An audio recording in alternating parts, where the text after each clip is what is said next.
Got a John Deere 7200 well, not 3059, but 6059 engine. It's a good runner. I believe we got a video of it running.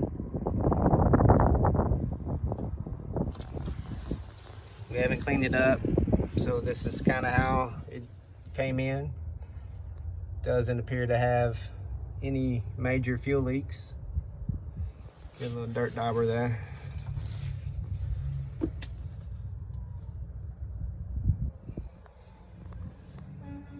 We typically will remove the starter, alternator,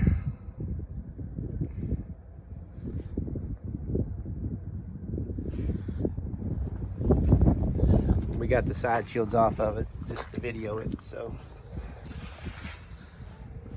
we got a little oil on top of the cooler there, so we might have a leak that needs to be addressed.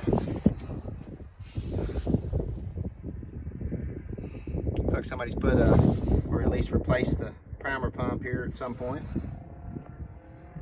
Cast number R111467. There's several numbers that would work for that.